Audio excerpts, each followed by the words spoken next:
I was a member of cabinet, so I have personal knowledge. I agree with fractured governance. I agree with the assumption that he is a drug addict. Do you share the same sentiments as your father, former president? Last night, What he are said, his sentiments? So last night, he asked the military if they would continue to support fractured governance and a leader who is a drug addict. I agree with fractured governance. I was a member of cabinet, so I have personal knowledge. I agree with fractured governance. I agree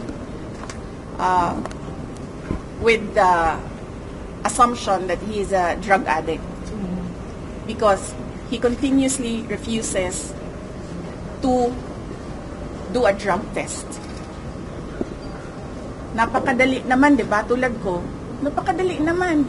Sinabi ko kaagad, gusto niyo ng neuropsychiatric test o kung ano pa man yung test na gusto niyo i-take ko, gusto niyo ulitin ko yung bar exams, lahat yan gagawin ko.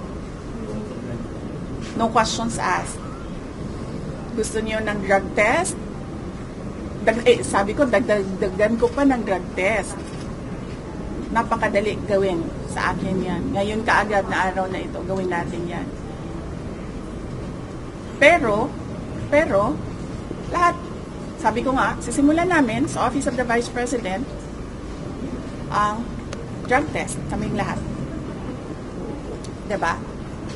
So,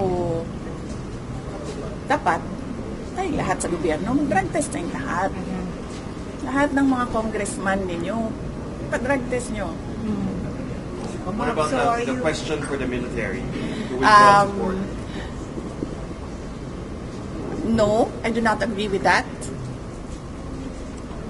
So, as I said, i-qualify nyo yung answer ko. I agree with the fractured government. I have personal knowledge. I was a member of cabinet. I agree with the assumption that he is a drug addict. I think, mine is assumption. I think the former president has evidence that he really is a drug addict. So, pareho-pareho lang din yun. Sabi ko nga, diba, noong kailan ba yon nagsalita ako, sabi ko, dalawa lang naman hinihingi natin. Diba? As politicians, ibigay natin yung pangako natin sa mga tao. Diba? Ako, bumoto ako. Kasi sinabi 20 pesos ang per kilo ng bigas. And that would help so many families right now. Diba? Pangalawa, tingnan natin ang katinuan ng lahat. Diba? Pa-drug test nyo din yung AFP. Pa-drug test nyo din yung lahat ng PNP. But somehow, hanggang ngayon, OVP pa lang din ang papadrug test. I wonder why.